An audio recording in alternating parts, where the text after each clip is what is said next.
From the capital city of Charleston, West Virginia, this is Inside West Virginia Politics with Mark Curtis.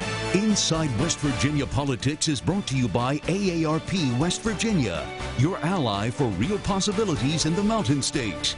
Hello, everyone, and welcome to another edition of Inside West Virginia Politics. I'm your host, Mark Curtis. We're coming to you this week from the West Virginia Broadcasters Association annual Government Affairs meeting here in downtown Charleston at the Jackson Kelly Law Firm. We want to thank them for their hospitality. And I have the honor of introducing our first guest this week. He is Chairman Ajit Pai. He is Chairman of the Federal Communications Commission. Most of you know it as the FCC, the organization, government organization that regulates our industry.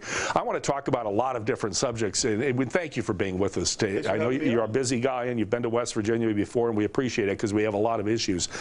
Broadband, especially rural broadband. Everyone knows we have a problem with internet connectivity and a cell phone droppage in the state. Maybe we might be the worst in the nation. What's being done at the FCC level to address these problems, to get everybody online and connected in the Mountain State? Well, the top priority for the FCC has been closing that digital divide, that gap between Americans who have access to the internet and those who don't. And this isn't just a professional responsibility for our agency. It's a personal calling for me. I grew up in rural Kansas, so I know what it's like when you grow up without access to some of those technologies. At the FCC, we have two basic tools in the toolbox. One is to modernize our regulations, to give companies a strong incentive to deploy that next generation broadband infrastructure. And the other one is our Universal Service Fund, which is a fund of about $9 billion each year that we were retargeting to unserved parts of the country. We want to make sure that every American, especially folks here in West Virginia, get access to that technology, and the Universal Service Fund is an important way of doing that. You had a great quote in your biography on the FCC website where you said, you know, a great idea, the only thing that's standing between a great idea and an execution is a good internet connection. And that's true. In the day, you know, this is something 20, 30 years ago we didn't have, and now it's the way of doing business in the world. Absolutely, and I had a chance to see that for myself here about a year ago when I visited a couple of small towns in West Virginia. One place, Cape and Springs, which didn't have good internet connectivity, and some of the business owners there told me, look, we're struggling in part because people who want to live here want to have internet access, and to do our business we need to have internet access. Went down the road to another town that did have good connectivity. They're growing jobs. There's a sense of optimism about the future. We want to make sure that every community in West Virginia has that sense of optimism, and no matter where you happen to live, you should have what I call digital opportunity. Well, and the stories are legion of parents driving their kids to school at night so they can park outside the schoolroom because the schoolhouse has internet connection, but they don't have it at home, and this is the way the kids can do their homework. It's so frustrating, and just a couple of months ago I was in Mandan, North Dakota, and I had a chance to visit with a farmer who for the first time, thanks to our policies, was getting a gigabit fiber connection. Didn't have anything before, and when I asked him what a difference it would make,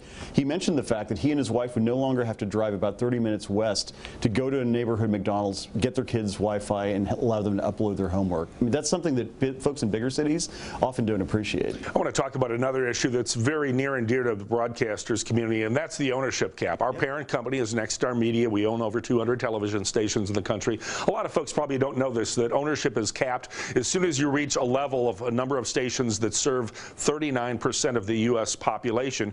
You can't own any more stations, and we're hoping that gets removed. A lot of broadcasters are, because there's no cap like that on Facebook or the internet. Where does it stand in terms of trying to raise the ownership cap?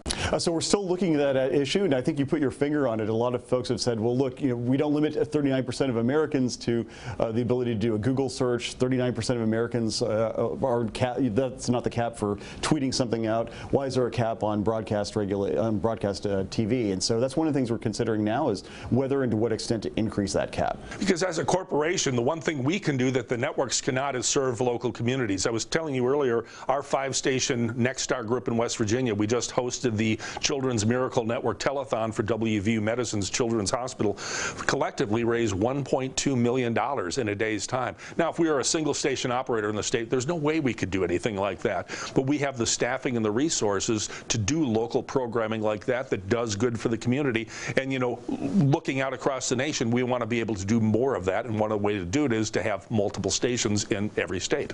And to me, that highlights one of the best things about broadcasting is the fact that you are so local. No matter what market you're competing in, you're responding to the needs of your community, and you go above and beyond through initiatives like that, helping people in a way that very few other sectors of the communications economy really do. Well, we loved it. It's to us as broadcasters to be able to, and you look at those children who are ill, suffering from cancer, certain injuries, and to know that we're helping them and helping their parents is a big thing for us, and we want to do more of it.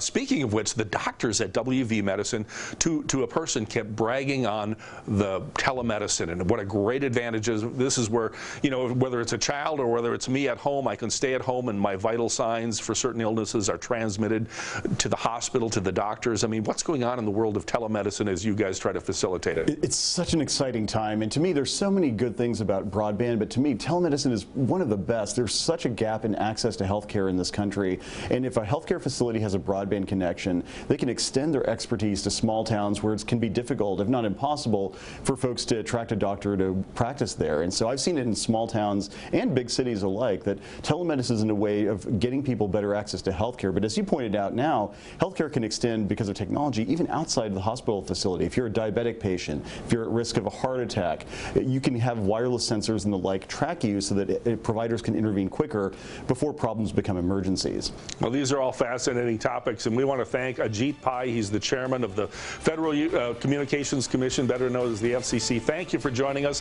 When you're back in West Virginia, I know you're coming back. Come and sit down with us again. This is fascinating. There's so much more to talk about. Love to do it. Thank you, Mr. Chairman. Thank you. And we'll have more of Inside West Virginia Politics after this break. Stay with us.